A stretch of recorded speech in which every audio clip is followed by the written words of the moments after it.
Good afternoon, everybody.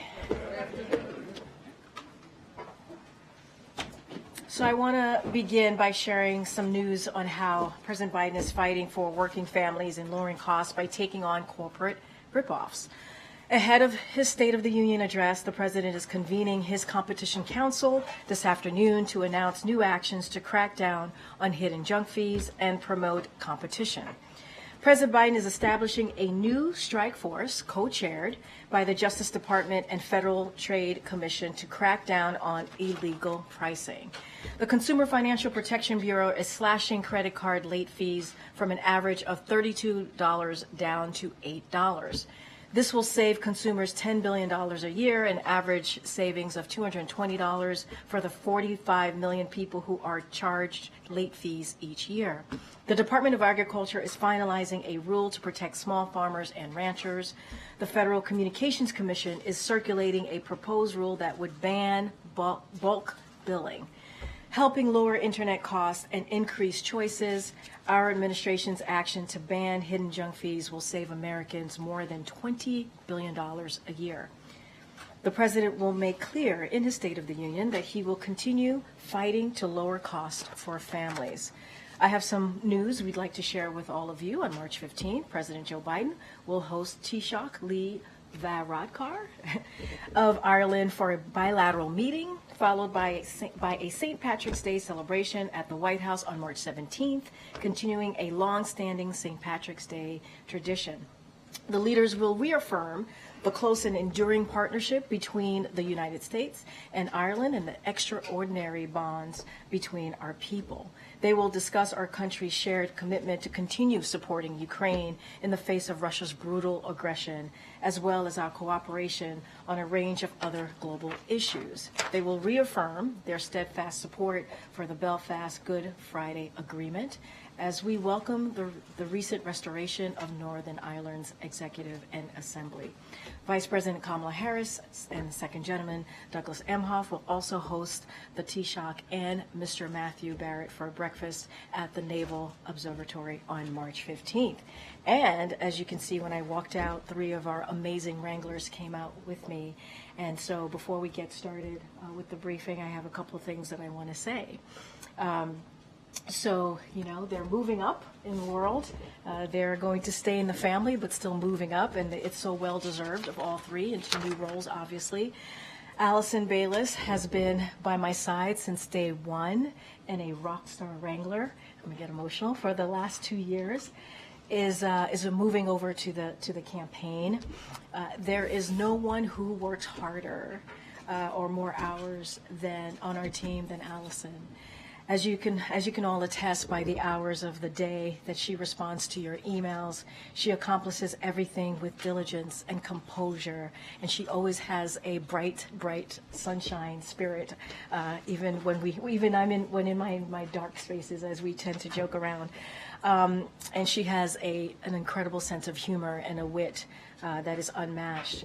Silas Woods has the biggest heart of everyone that I know. And sometimes I worry about him because he has such a big heart. And every single day I see him go above and beyond to coordinate movements, get you all what you need, and make accommodations for everyone as he can. And some of you don't know he's often the reason you're able to get that shot, right? Silas is really good at getting that shot, get in the room or hear what the president has to say, obviously. There isn't a single person here who doesn't have a kind word to say about Silas, and there's no better teammate, which is why the Second Gentleman is stealing him from us. He came from OVP, so now he's going back essentially to that world. The press team won't be the same without Silas, but we're glad we'll still get to work with him every day. I'm going to miss you very much, Silas. Literally the biggest heart of anyone that I know. And finally, Davis Conger came to us from the State Department, having traveled the world with Secretary Blinken. He's brought skill and professionalism to our team, and he's someone you always know you can rely on. Every day he has brought competence, kindness, and coolness under pressure to his job. He's always so even keel and cool, which is why Annie Tomasini has hired him as an advisor in the Office of the Deputy Chief of Staff. Three incredible new roles for three incredible young people. We're extraordinarily proud of all of you, the work you've done and the work you will now continue to do at a higher level, obviously on behalf of this president. And so I'm super proud of you. You guys are like my kids who are flying off. So I'm glad you will still be part of the broader team, obviously, and I'm really sad to see all of you go, but I am so personally proud of all of you. And now they're going to get up and they're going to walk out because there's so much work to do, as you know, as Wranglers. But thank you guys. Love you all. Thank you.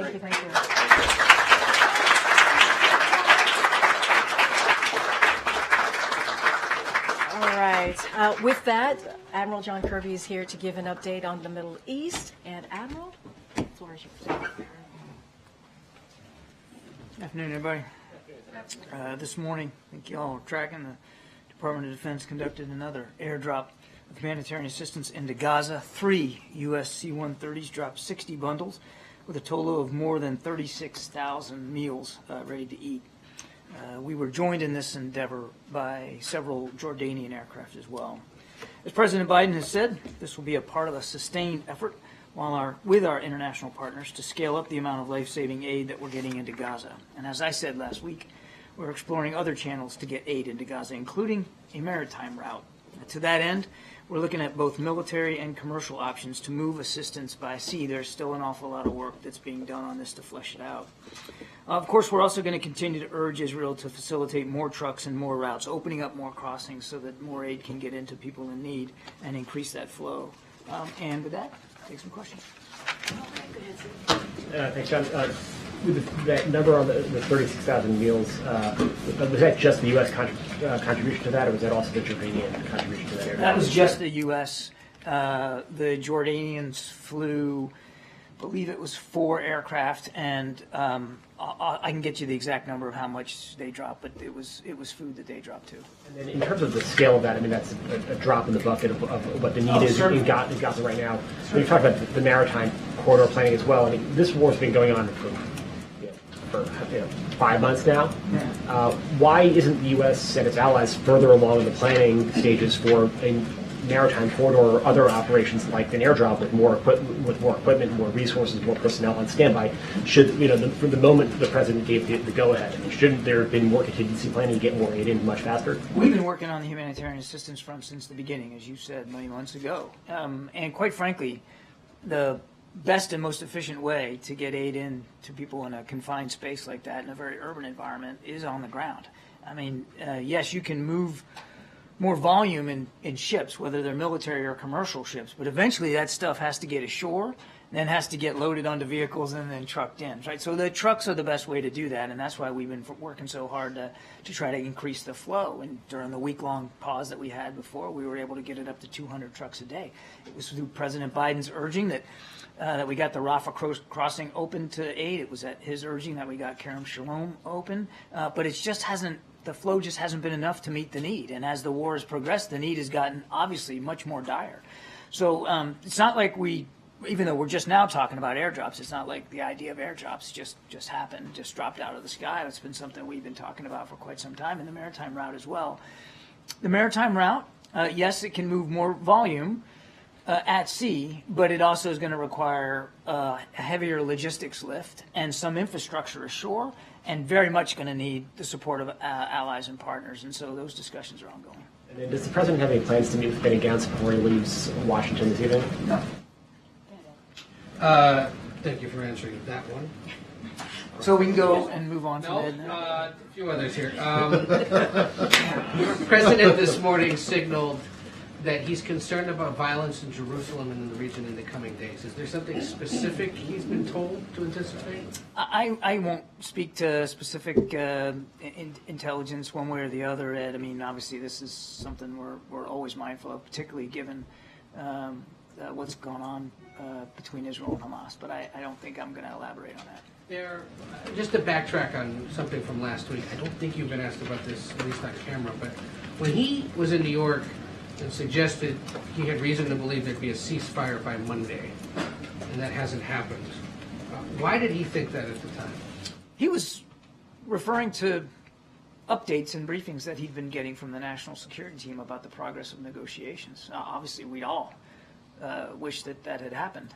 We wish that it would happen today, but we're still negotiating. We're still trying to get there. And on Haiti, is the U.S. continuing to monitor that situation, and does it have any sense of the whereabouts of the Prime Minister? Yes. As far as I understand, no.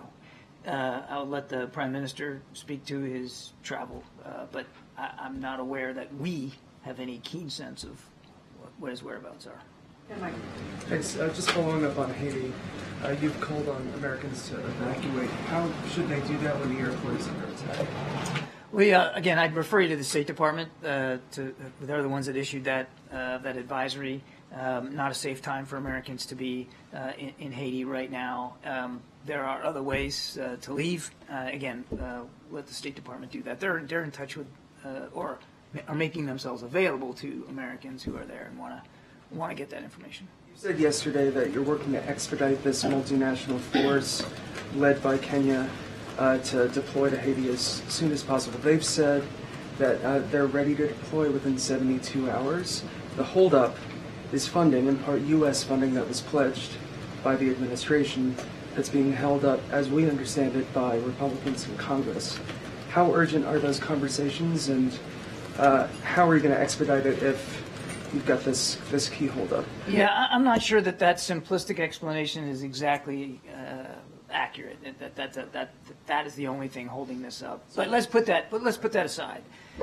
You're right. We're going to need some support, and we are working actively with members of Congress. I mean, I think we can all recognize that this is in our interest as well as the region's interest, and certainly the interest of the Haitian people to get a more stable, calm, secure environment there. So, just one last follow-up. If that's a simplistic explanation, then what is the holdup? Again, Kenya's already agreed to do this. That's a big first step. And we're working with Kenya. We're working with other partners to see if we can get this multinational security mission up and running as soon as possible. I just don't have any more updates for you than that. Thanks, Admiral. Thanks, Karine. You had said yesterday that part of the reason why it's so hard to get aid into Gaza is, in some cases, because of the Israeli war cabinet. Is that acceptable? There's nothing acceptable about the dire situation on the ground in Gaza in terms of the lack of food, lack of water, lack of medicine, in some cases a lack of fuel. That shouldn't be acceptable to anybody. So short answer to your question is no, it's not acceptable, and that's why we continue to work with our Israeli counterparts. As I said in my opening statement, and you've heard the President say as well, and the Vice President, that it's time for Israel to open up more crossings and allow more aid in. And on the Vice President, there were reports that the National Security Council had asked her to, quote, tone down her speech on Sunday. What can you say about that? I would point you to what the Vice President's spokesperson already said about that story in calling it inaccurate. Does the administration still believe it's more effective to withhold public criticism of Netanyahu in order to have more sway in private? And is that private sway waning? I don't think I'm going to accept the premise of that question. I mean, we have been nothing but candid and forthright in private with our Israeli counterparts, and certainly in public in the comments that we have made. You've heard again from the President and the Vice President just recent days expressing very clearly what our concerns are with the humanitarian situation in there and how it is unacceptable and how we need the Israelis to step up and do more. And just lastly, Hamas said today they won't accept a deal that does not include a complete withdrawal of Israeli troops from Gaza. Is that realistic? And if not, where do negotiations go from here? I ain't going to negotiate in public. We've been working this real hard. As you heard from President Biden just today, that we're still hopeful we can get there, but nothing is done until everything is done, and not everything is done in terms of this negotiation. So what we're looking for and what we want, temporary ceasefire for about 6 weeks. That'll allow us to get more aid in and, more importantly, get all those hostages back with their families where they belong and reduce the violence. That's the deal on the table. And as the President also said today, it's a rational deal, and the Israelis have been cooperating. They have been negotiating in good faith on this. It's time for Hamas to step up to the plate, take a swing, and let's get this thing done.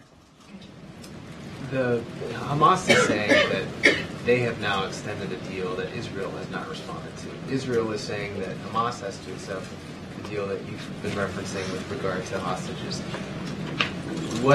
Can you sort out what's true in both of those things? And can you also comment on, has it been more difficult to have these talks in Cairo without an Israeli representative at the table? I kind of sort of already did it, Jeff, but maybe I'll take it a different way. There has been, throughout the process of these many weeks, back and forth between the sides, proposals, counter-proposals, and haggling over the details and all the modalities of how this is going to work in terms of the phasing of the hostages and how many, and the release of Palestinian prisoners and how many, and how that's all going to take place. There is now a framework. There is a deal, as the president said today, that has been the result of all this back and forth. So the back and forth has happened. There's a deal now, and the onus is on Hamas to accept it. And you had a second question. Israel hasn't been at the table. Oh, and in Cairo. Again, I won't speak to Israel and the presidents of their negotiators when they get to speak to that. But as I said earlier, the Israelis have negotiated in good faith. They have agreed to this framework. They have taken it right up to the end, and now it's up to Hamas. Given that Hamas has now responded to the deal and that they have not agreed to it as written, is it still practically possible to come up with an agreement by the start of Ramadan? Look, the negotiators are working hard on this, Kevin. That's what we hope will happen, but we'll have to see. So there is still a belief that is a possibility. I didn't say belief. I said we hope that we can get this done as soon as possible. We would have liked to have this done 2-3 weeks ago, if not before then. We are where we are, and we're working on this really, really hard. And given what the president said about the potential dangerous situation should an agreement not be reached, what conversations is the White House having with Israel about, for example, the situation around the Al-Aqsa Mosque? What are sort of the conversations in advance to try and curb some of the violence that I don't think the Israelis need to be reminded by the United States that they live in a tough neighborhood. And I don't think they need to be reminded about the prospect of violence, particularly in a sensitive time like Ramadan. They don't need us to remind them of that. They're well aware of it. Again, we're going to continue to work with them as we have to help make sure that they can defend themselves against Hamas, make sure that the Israeli citizens are safe and secure as much as possible, and that we can try to get this hostage deal in place. Yeah, thank you. Go ahead, Jay. Hey, thanks, Karine. John, why isn't President Biden meeting with Benny Gantz while he's in Washington? Mr. Gantz asked to come to Washington and asked for a series of meetings with administration officials, and he's getting those. He met with Jake Sullivan yesterday. He met with the Vice President yesterday. Today he's met with the Secretary of Defense and the Secretary of State. All of these conversations have been constructive and productive, and we hope that Mr. Gantz goes home informed by the conversations that we had and the concerns that we expressed. I mean, was it a scheduling issue with the President being in Camp David, or was it? Mr. Gantz had a chance to meet with senior levels, all the way up to the Vice President of the United States. And you know, again, we think these conversations were constructive and productive, and hope that he goes home informed by them. Thanks, John. The President and the Vice President, and you, for that matter, have both said that the situation with getting aid into Gaza is too difficult. The Vice President said that Israel needs to allow more aid in. No excuses. What is preventing the President from communicating to the Israeli government that if they don't allow aid, we will not continue supplying weapons? Why is that not a fair trade? No aid, no bombs. Because the president still believes that it's important for Israel to have what it needs to defend itself against a still viable Hamas threat. Maybe some people have forgotten what happened on the 7th of October, but President Biden has not. How does keeping aid out of Gaza contribute to Israel's right to defend itself? Keeping aid out of Gaza is not the right thing for any purpose. It's not about...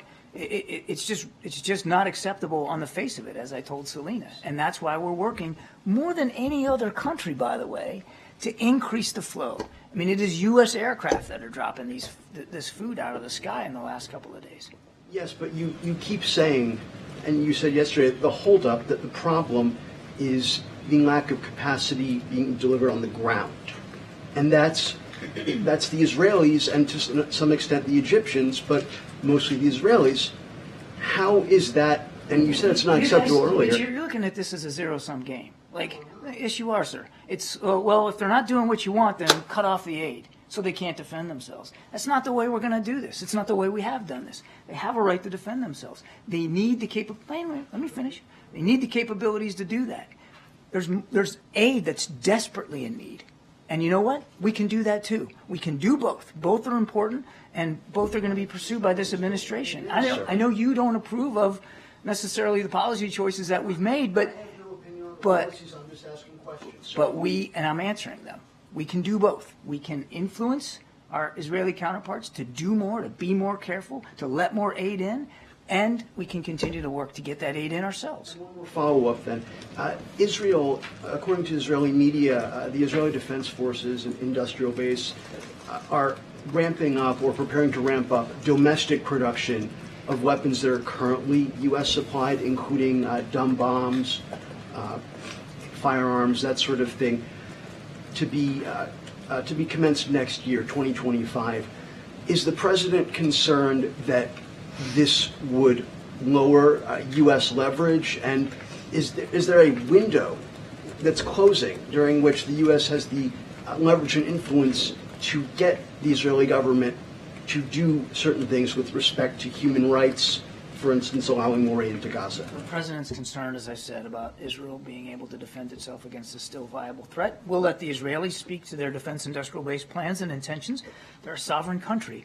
They get to make those decisions, and we respect that. They're also a key ally and a partner, and we respect that alliance and that partnership as well. The other thing that's keeping the president up at night is the humanitarian assistance and the humanitarian situation on the ground in Gaza, and that's why he has ordered these airdrops. That's why we continue to urge very, very stridently the Israelis to open up more crossings on the ground to supplement the aid that's already getting in and to try to improve what's not getting in. And that's why, as I said in my opening statement, the president also has the team looking at maritime options. Thank you so much. I want to ask you about some remarks the French President Emmanuel Macron made today. So he urged Ukraine's allies not to be cowards, and he also added that not to be what? Cowards. Sorry, my accent. And he added that he fully stood behind those controversial remarks he made last week about sending troops to Ukraine. So what do you make of this rhetoric? Do you think the time has come for stronger language on Ukraine, or is this not helpful?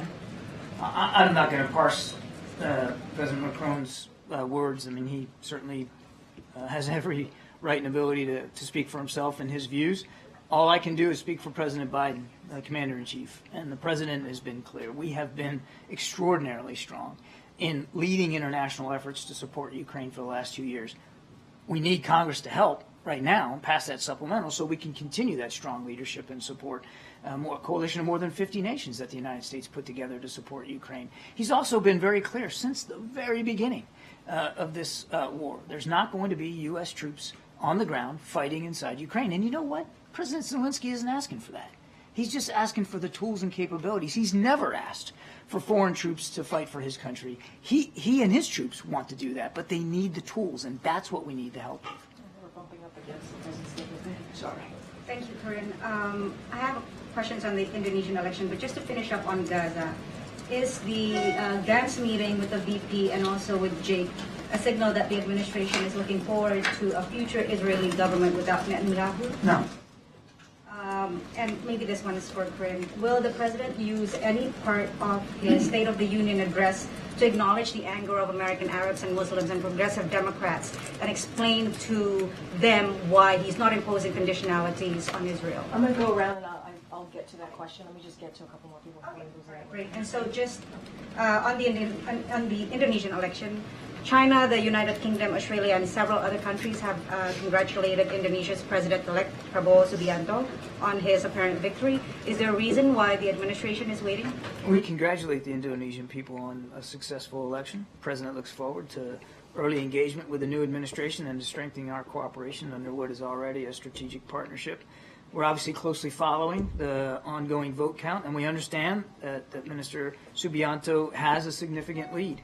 We've had excellent cooperation with him since the time he was defense minister, and if he is in fact finally elected, then we look forward to continuing that relationship. Just to clarify, the president-elect does have a long track record of allegations of human rights violations. He was at one point the son-in-law of former President Suharto, who ruled Indonesia for 32 years, and his vice president-elect is the son of the outgoing President Joko Widodo. Is the administration concerned at all about democratic backsliding in Indonesia? We never back away from our concerns about the need for human rights, civil rights, and all the values of democratic institutions, and the president absolutely will not shy away about expressing our concerns. Okay. Admiral, to ask that question more directly, or one of the other questions that was just asked, in Israel, the vice president's meeting with Gantz was seen as a snub to the Netanyahu government, was it? The meeting with Minister Gantz, again, was at his request. He is a member of the War Cabinet. There is a war going on, and we believed it was a good opportunity to have a discussion with the War Cabinet about the way in which we're supporting Israel and the things that we want to see Israel do. The president was asked this morning how his relationship was with Netanyahu these days, and he responded like it's always been, and then he smiled. Yep. I don't know if I can improve upon that. What would you add to that? I wouldn't.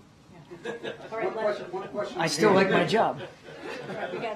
One question on Haiti. The administration has provided more than $126 million in humanitarian aid to Haiti in 2023. Where has that money gone?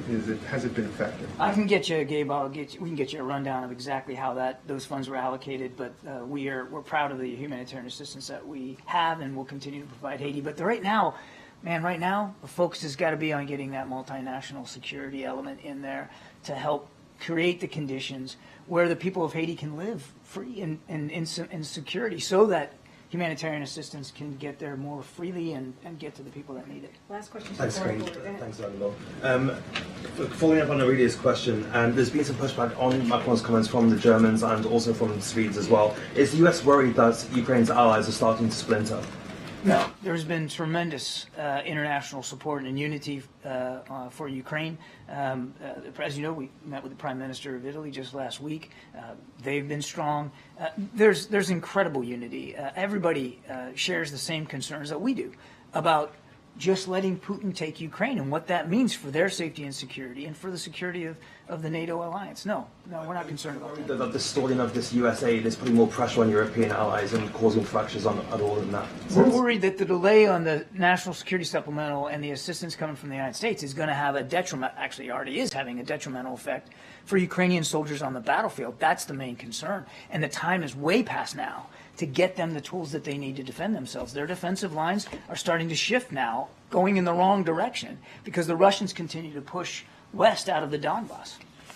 Thanks, Adam. All right. As you know, the president's event's going to start shortly. Zeke, you have anything? Nick, you give a rundown of how the president spent the last few days at Camp David preparing for the State of the Union. Who was with him? Does he have the final speech text at this point?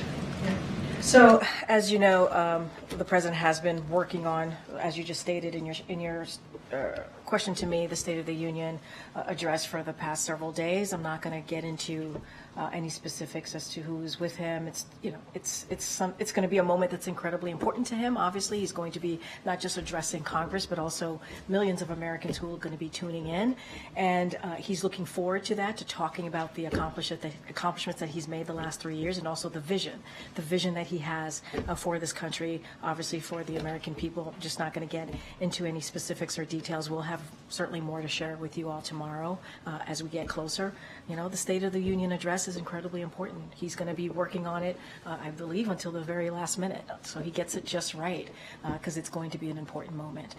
But don't have anything beyond that. You heard me talk about the Competition Council, how that is part of the president talking about wanting to focusing on lowering costs for the American people. Obviously, he's going to talk about our democracy, our freedoms, right? Continue to fight for that. Reproductive freedom, how that's an issue that the American people truly care about. You're going to hear him talk about that. And so there's a lot of issues in front, obviously in front of the American people that they care and they want to hear directly from the president about. And so that's what he's going to focus on. We'll certainly have more to share as we get closer to Thursday. And then a different topic, a bit of a kerfuffle this morning across Lafayette Park at the Department of Veterans Affairs.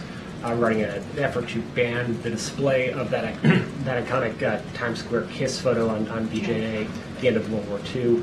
Was anyone at the White House consulted in the drafting of the initial memorandum, and then did anyone at the White House call up the Secretary of Veterans Affairs and say rescind that memo? So I want to be really, really clear. The VA is not going to be banning this photo from VA facilities. So I just want to be super, super clear about that. I know, as you just said, you described it as a kerfuffle. There was obviously some reporting on that. I can say that I can definitely say that the memo was not sanctioned, and so it's not something that we were even aware of until you all started reporting on it. But we are not banning that photo, and I'm just going to be super clear about that. Any specifics about the memo and the process over there, certainly I would refer you to the VA. Well, once you were made aware of it, and after the memo sort of spread on social media, did the White House direct the Veterans Affairs Secretary to rescind it? I believe the VA Secretary made a statement on this, so I refer you to the statement. Of his own volition? Yes, he did that on his own volition, but I would refer you to his statement, and just I'm really reiterating what the VA said. The VA Secretary said that it will not be, that particular photo will not be banned from any facility, VA facility. So I want to be very, very clear about that. Okay, good. Thank you, Karine. President Biden has said a possible endorsement by Taylor Swift is classified. How disappointed is he that she is telling people to vote, but not for him? Going to be very careful. We're talking about 2024, so I can't comment on what Taylor Swift is saying or not saying. I have no idea. I've not seen those statements, and I'll just leave it there. Okay. Be mindful. Different topic. How's President Biden going to fix the border if he can go years without talking to the head of Border Patrol? He was literally just with the chief of the Border Patrol, just this past Thursday in Brownsville, Texas. You all reported it. You all saw it. He was with the chief, Chief Owens, I believe. The chief, who was in charge for 2 years before that, said, "I've never had one conversation with the president or the vice president." How is that possible? So one thing I will say about Chief, you're talking about Chief Ortiz. This is Chief Ortiz. Yeah. So he was invited, I believe, to participate in the president's first trip visit to El Paso, which was back in January of 2023, and he did not attend. He was invited. He did not attend. What I can say is that you saw the president with the present chief, which I think is important because we are dealing with challenges at the border, because the president has make that a priority, worked with the Senate in a bipartisan way to come up with a way to move forward on the border, on immigration. Republicans rejected it because of what the former president, Donald Trump, told them to do, told them to reject that proposal. So the president is going to continue to be steadfast, focus on an issue that majority of the American people care about, which is the border. Let's not forget, if that policy had went into law, it would have been the toughest and the fairest bipartisan border security agreement in decades. And last one, yeah. Will President Biden publicly address Laken Riley's murder, allegedly at the hands of an illegal immigrant who was released by law enforcement multiple times on Thursday night? I know he's got a statement, but what about at the State of the Union? Look, this is such a tragic story and obviously situation. This is someone's life that was lost, so I do want to always acknowledge and extend our deepest condolences to her family and to her friends and the people who loved her. And so want to always be sure to say that, and because it's so tragic. Look, I don't have anything to share about the president's speech as it relates to that particular question that you have. But we want to always be sure that we lift up the families who have lost their loved ones in that way. And I would reiterate, you just asked me about the Border Patrol chief. The president was just there with the current chief, Owens. The president went to the border, obviously Brownsville, Texas, to lift up the importance of doing something at the border. And I would be remiss if I did not continue to say that Republicans rejected a bipartisan proposal that came out of the Senate. And so if they truly, truly cared about what was going on at the border, if they truly cared about this immigration policies and trying to fix that, trying to move forward in a way where we have a tough and fair law, they would work with us on it. They wouldn't listen to the former president, who is clearly telling them to reject, telling Republicans to reject it for his own political gain, and that's shameful. That's truly shameful. Good, Selena. Will the president be watching the election results come in tonight? So, as you know, the president's going to be talking about the Competition Council today. He is continuing to work, obviously, on his State of the Union address because it's important to him. He knows how important it is for the American people to hear directly from him. I don't have anything to share. I've not spoken to him about his plans tonight. Obviously, he will be kept updated, and he'll be aware of what's going on tonight as we see elections happening across the country. I just don't have anything specific on that. And the Consumer Bankers Association has been very critical of the Biden administration's rule to cut the credit card late fees. They called it anything but a win for consumers and knowingly putting consumers' financial health at risk. What's the administration's response to that criticism? So we totally disagree, obviously. The president has always been very, very clear. He's going to do everything that he can to make sure that we're lower cost for the American people. And what we're seeing is that corporations obviously not passing along their gains to Americans, to American consumers, and we've always been very clear about that. And so we want to make sure that we protect Americans. We want to make sure that we obviously protect American consumers. So we disagree with that sentiment. We disagree with that statement, and the president's always going to put the American people first. Karine, does the White House have a position or a comment on the latest bill in Congress to crack down on TikTok, just introduced today, I believe? So I have not seen the text or had an opportunity to speak to our Office of Legislative Affairs or anyone else in the White House office. So I don't want to get ahead of myself and speak to that. Obviously, we'll take a look, as we normally do, on any legislation that believe will be beneficial to the American people. I just can't speak to that at this time. Okay, Kevin. Robert Hur is supposed to testify a week from today. Has the White House made a decision on releasing the transcripts of the president's interview? I would refer you to my colleagues at the White House counsel's office. And the Dortmund basketball team has become the first college sports team to vote to form a union. Does the White House think that that's a good idea? Is that a smart move for college athletes? So, look, I'm going to obviously let teams make their decisions for themselves. We're not going to weigh in on that. As you know, the president's a union guy. We say that all the time, but I'm not going to comment on any particular team or actions that they're taking. That's for them to decide. Karine, Senator Sinema just announced that she's not running for re-election. She's going to retire from this term. I'm wondering if the White House has any comment on that. So I have not seen that. Obviously, that is news to me. Look, we have had opportunities to work closely with the senator on some really key important bills. She was one of the leading negotiators on the border security bill that came out of the Senate in a bipartisan way. We appreciated her efforts on that. And there are some other, obviously, ways that we've worked closely with her. Outside of that, I don't want to get too far ahead. This is the first time I'm hearing the news. But she's been a partner with us on many critical issues that matter to the American people, and I think that's important. Is there anything you can tell us about the president's travel after the State of the Union this weekend and next week? I think bless you. I believe the campaign has made some announcements on some travel that the president will be doing after the State of the Union, so I would refer you to them. It is common that after State of the Union, the president goes around the country to speak directly to the American people. You're going to see the president do the same, but I would refer you to the campaign on specific stops that he has coming up.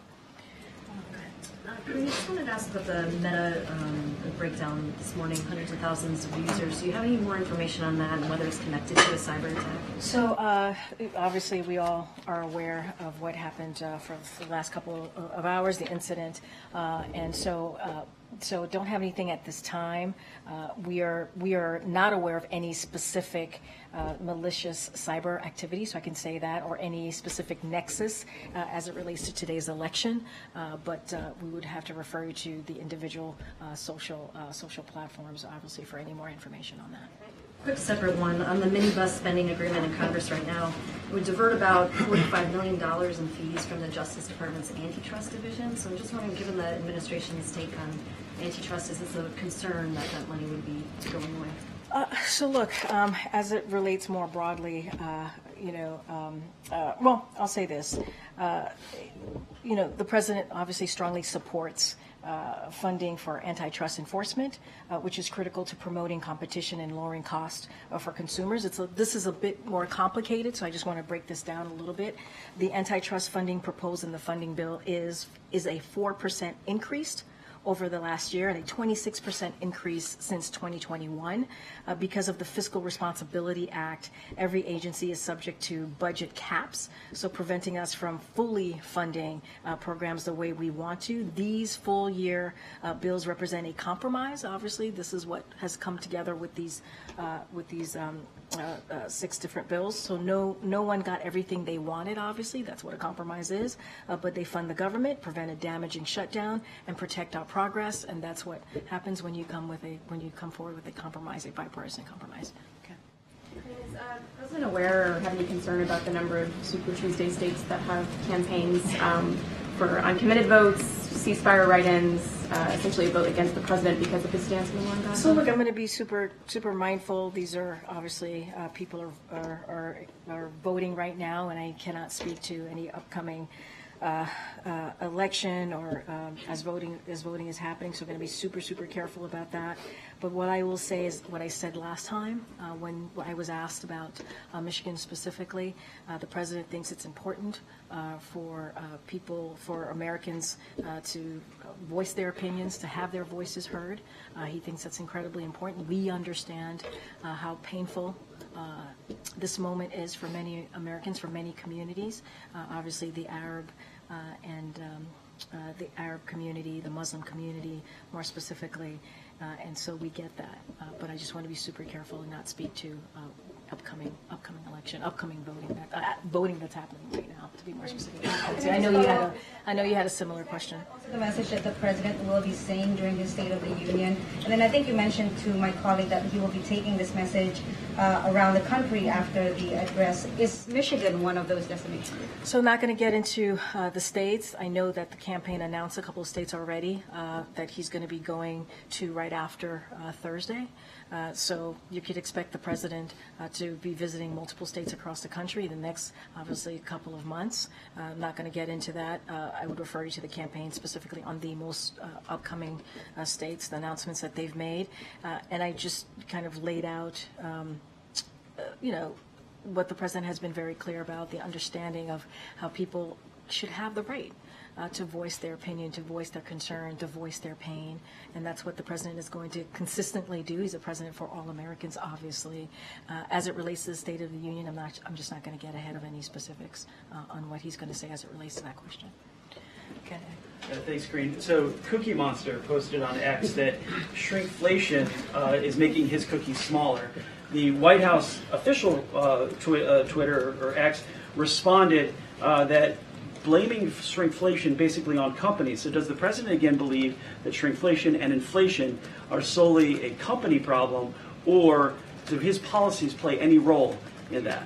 So also for my tweet, I believe we said C is for consumers getting ripped off, right? And the president has called on companies to stop taking advantage of Americans. He's been very clear about that. He's repeatedly called on large corporations, more specifically, to pass along their savings onto their customers. We've said that. We've been very consistent about that. And that includes ripoffs, such as shrinkflation. We see that. And where the size of a product, for those who don't know, gets smaller even as the price stays the same or increases. That's what we've been seeing. And so it's giving families less bang for their buck. And the president has said, and I'll quote him, the president said, Americans are tired of being played for suckers.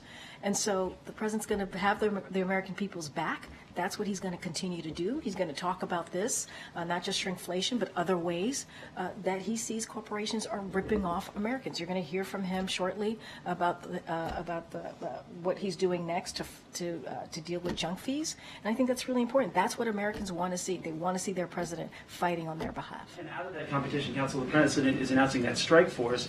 Why did it take the Cookie Monster to speak up, or an election year for this strike force to go? Why not do it a couple of years ago when inflation was 9%? I disagree with the premise of your question there. It did not take the Cookie Monster. If anything, it feels like the Cookie Monster is responding to us and what we've been saying about shrinkflation. I can't believe I'm having a conversation about the Cookie Monster at the podium, but that's a good one. I'm glad you're awake. I'm glad you woke up for me. I know you were nodding off in the back earlier, but why did it take so long to announce a strike force? I mean, when look, inflation was 9%? here's the thing. The President's Competition Council has been going on for some time now, right? He has taken this very seriously and finding ways to lower costs for the American people as we are obviously dealing with inflation, right? Obviously dealing with that because of what we are coming out of with the pandemic. So the president has taken actions. He's going to continue to do that. I would say the strike force is just another way along of many other announcements that this president has made in dealing with large corporations ripping off Americans, right? And dealing with how do we get rid of junk fees. And so that's what you're going to hear from the president. So to say that, now all of a sudden he cares about this is not true. It is a false premise. It's a false question because the president has been dealing with this for some time now. And now he's making a new announcement on the strike force, and I think it's important. And so you'll hear more from him momentarily. One more, if I may. The president, I noticed, had note cards at the border when he was doing his briefing there. He also had note cards last Friday with the Italian Prime Minister. Why does the president rely so heavily on note cards? You're upset because the president has note cards? You're asking me a question about the president having note cards? I'm asking why the does he rely so president who heavily? has had probably one of the most successful first 3 years of an administration than any modern day president. He's done more in the first 3 years than most presidents who had 2 terms. You're asking me about note cards? Wait, I'm not speaking to you right now, James. I'm talking to your friend over here, Ed. So thank you so much. But thank you so much for interjecting. Go ahead, Ed. I was just asking why he relies so heavily on note cards. I think what's important here and what the American people care about is how this president is delivering for them, and that's what he's doing, and that's what's the most important thing here. All right, I'm going to take. Okay. Did I call on you already? You did. Okay, wait, no, I can't do that. Go ahead, Karen. No. Go ahead, Karen. Go ahead, Karen. Alexei Navalny's widow, Yulia, was invited to the State of the Union by the White House, but she's unable to make it. Did the president extend that invite personally when he met with her last month? Yes, I can confirm that she was indeed invited to the State of the Union. She is no longer able to attend. I would have to refer you to her and her people as to specifically why, but I can confirm that, yes, she was invited. Extend that invitation? Yes, the president did. When they met? Yes, the president did. Go ahead, John. Go ahead, John. John, go ahead. John. The president recently said that he'd be open to meeting with the House Speaker in regards to that Ukraine funding bill. Is there anything to report? Is the president reaching out to the House Speaker in terms of a one-on-one conversation? Well, they just met. The Big Four just met last week. They talked about the importance of obviously the National Security Supplemental, which includes the Ukraine funding. They talked about obviously avoiding a shutdown, which we are glad to see that Congress is doing that. And as you know, they had a pull aside, they had a brief meeting afterwards. Not going to get into what was discussed. It was a private meeting, but the president has spent some time with the speaker over, just last week, literally. They were together just last week. I don't have anything else to share. All right, guys, we're going to wrap it up. Go ahead. Thanks, Karine. Is the White House concerned about another... Oh, I'm so sorry. No, I'm more so teasing. I'm giving it a hard time. Go ahead. Is the White House concerned about another bank failure after New York Community Bank shows signs of trouble? So, look, obviously, I want to be super careful, right? This is something that is monitored by regulators, and this is something that they take very seriously and are always monitoring. I don't want to get ahead of that, and we're always going to keep an eye on that, or they will, more specifically regulators. I just don't have anything else to share beyond that. All right. In the vein of that question about the yes, speaker, yes, one sir. of mine was, he did last week extend a bipartisan olive branch to the former president to work with him on border security. Beyond saying that rhetorically, has there been any other attempt to reach him to talk about possibly working together? Have you heard from the Trump camp about it? Well, as it relates to the Trump camp or campaign, that's something that I would refer you to the campaign on. Look, the president has been very clear, and I think you've seen it in his action. The fact that we worked with Republicans to try and get to a border security proposal, we did that because we believe it needed to be dealt with in a bipartisan way. And I would add that when we are able to work in a bipartisan way on behalf of the American people, we get things done, right? We see that with the Chips and Science Act. We saw that with the prevent gun violence legislation, right? Anti-gun violence legislation. You saw that with the infrastructure legislation. Remember last time around, during the last 4 years of the last administration, it was a punchline. Infrastructure, week was a punchline. Last week, there's been no active attempt to get the former president. I am saying to you, I don't have anything to read out, but I do want to say, when we work in a bipartisan way, we are able to get things done for the American people. We just are. And we see that. We see that with historic pieces of legislation that will change the lives of Americans for generations, which are incredibly important. Issues that majority of Americans care about. And I think that's important. I don't have anything to read out on any outreach. I would certainly refer you to the campaign on anything specific as it relates to the Donald Trump campaign. All right, guys, I'll see you tomorrow. Thanks, everybody.